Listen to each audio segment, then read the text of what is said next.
guys, it is Aoife from Fred Weasley Died Laughing, and I'm here with another weekly wrap up. So I got 3 books read this week and I'm currently halfway through a 4th one, and I can't wait to tell you all about them because I had a pretty good reading week. So the first book that I finished this week was Ancillary Mercy by Leckie. This is the 3rd and final book in the Ancillary series by Leckie. This is a sci-fi series that follows an AI called Breck. Basically, Breck used to be this ship called Justice of Turin, and she used to be kind of this AI on this ship and used to control the ship, and she also used to control all these other kind of bodies that were called ancillaries, and they were all used for these AIs in this world. This series follows Breck as she goes against the kind of the leader of this kind of interplanetary system, who is also an AI but has kind of been split into 2, so she has like a good side and a bad side, and you never really know which one you'll meet, which one it is, whether it's good or bad. And Breck is basically in the middle of all of this, and she is just trying to be herself, and I say herself, but there's never actually proper genders assigned in this. It's kind of it's a very interesting book when it comes to gender, because with the kind of system that Breck follows, she basically identifies everyone as female, but then you can have other people who will call her sir, so you actually don't know physically whether she appears female or male. It's really, really interesting, but I'm just going to say she kind of does seem to identify herself as female when she's talking about herself, so I'm just going to say she when I'm talking about her. But yeah, I really, really enjoyed this. This one is kind of like, I can't really explain it that well, and I can't do like an in-depth analysis of this book because it's just so like insanely like science fiction. Like it's just there's so much happening in it, and it's so complex that it's very hard to explain, and then it's very hard to even understand when you're reading it. Like I feel like when I'm reading it, I'm enjoying it, but I wouldn't be able to explain everything that's going on. Like I feel like I'm not like understanding every single thing that I'm reading, even though I'm actually like enjoying the story, which is why I kind of have never given them more like than like a 3.5 stars, just because there is that slight level of enjoyment that just doesn't happen for me, because I do find the actual plot line a little bit complex. So yeah, so basically I'm just kind of too stupid for these books, which is what I'm saying. But I did enjoy it, and I'm glad I got the series finished as well.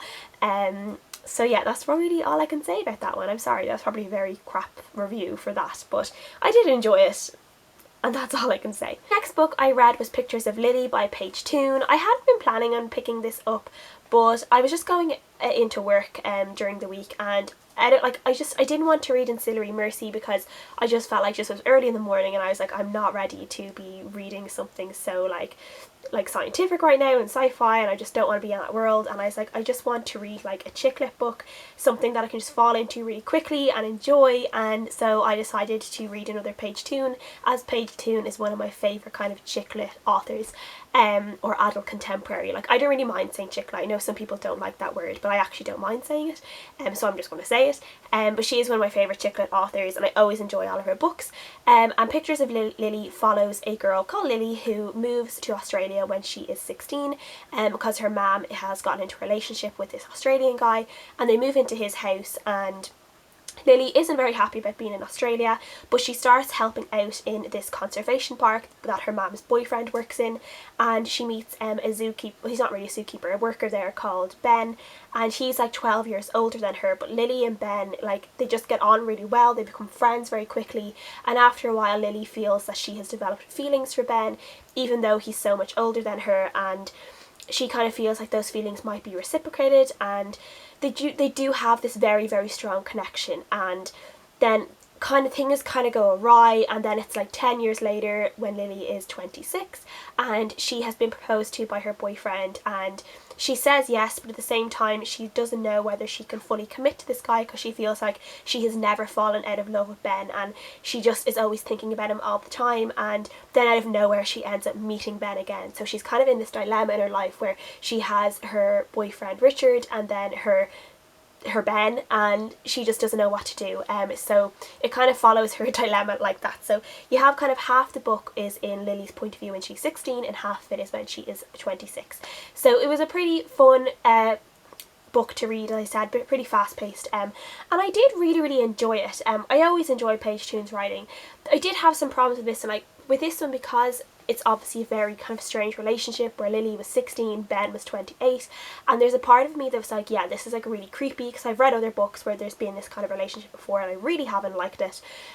While nothing actually happens in this book, like nothing actually, you know, like illegal happens, other than them maybe hanging out and being friends, but like there's no like sex, there's no kissing, nothing, which, you know, kind of was okay for me. I was pretty happy that that didn't happen, because I felt like it would have been slightly creepy if it did, because she was so much younger, even though throughout the book when she is 16 she's constantly told that she looks older. So from our point of view, she looks maybe about 18 or 19 and tends to act that old as well, like she does appear a lot older than she actually is.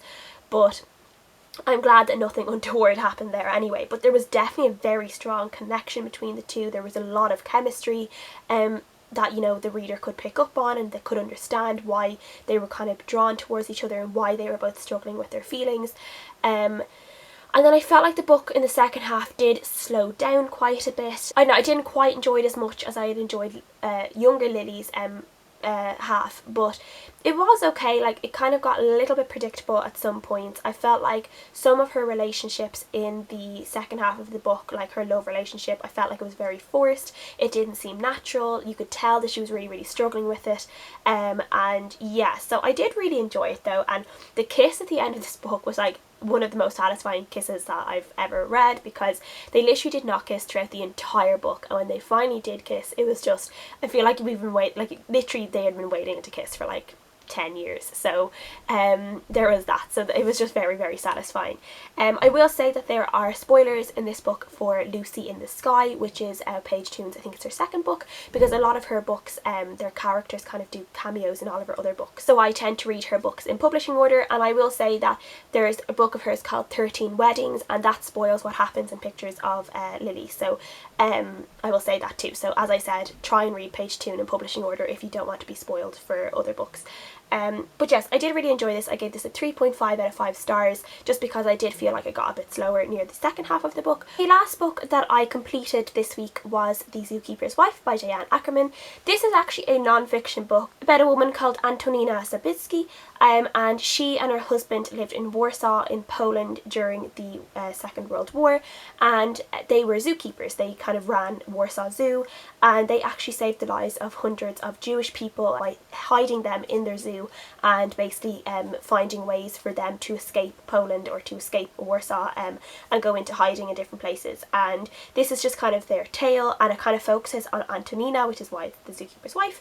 And this is actually coming out into a movie, I think in March, and the movie looks really good. Though I can say from watching the trailer, I can see there's like loads of differences in the movie than there is in this biography that I've read. I was a little bit disappointed when I did start reading this, because for some reason I thought it was a novel. I thought it was like, you know, based on true events, but that it was more of like of a novelized version of her life, where it wasn't. It was very much non-fiction. So I did feel like some parts of the story were a tiny bit lost for me sometimes. Antonina and her husband Jan were part of like this underground, which, you know, they were basically Polish people who were fighting against the Germans in underhand like kind of tactics and stuff, and they were people who organised ways for the Jews to escape and, you know, escape the ghetto and, you know, go into hiding and stuff like that. So I didn't really feel like I got a moment where that started off. It was kind of like through a period of time Jan just kind of got into contact with them, and then it just kind of happened, where there wasn't like one specific moment where they had a conversation about it or anything like that, because the way it was non-fiction.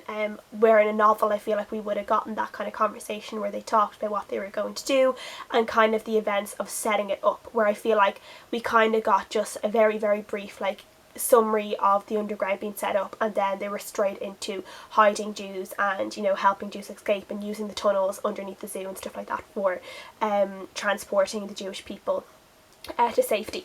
So yeah, so I did feel like just a little bit like that. I did really enjoy this. I don't read a whole lot of non-fiction, so it was an enjoyable read for me, and I did, you know, I read it really fast. I read it in like 2 days, a day and a half, and that was pretty fast, especially for a non-fiction book, so I was pretty happy about that, and it just made me really excited to watch the movie as well.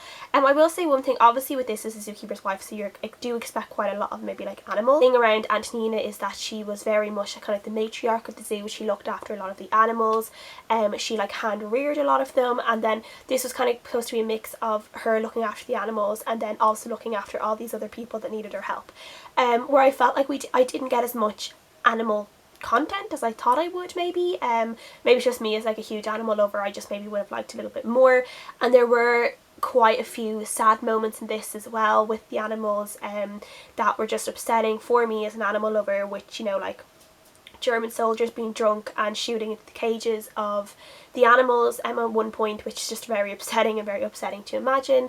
And then another point where Antonina's son had like this pig who was his best friend, and they were playing in the garden and German soldiers saw him playing, and then they took the pig. When the pig ran up to see, the pig was like loved humans and was really friendly, and when the pig ran up to them they took him and slaughtered him basically in front of the boy. And yeah, so there's like moments like that are very sad, and yeah, so it's just like one of those little things where I was like, oh, like I wish I hadn't read that. So yeah, but overall I did really enjoy this. There were just some moments of great, I don't know, just so much bravery. Like there were parts where Antonina's husband Jan would walk into the ghetto, and he had a way of making the soldiers who were on guard like respect him and fear him. So he was literally able to walk out with like Aryan looking Jews like out of the ghetto and like pretend that they'd been with him the whole time, and you know the soldiers were so scared of him that they wouldn't question him, and he was just able to walk out like of the ghetto with these Jewish people and not get questioned and save their lives. And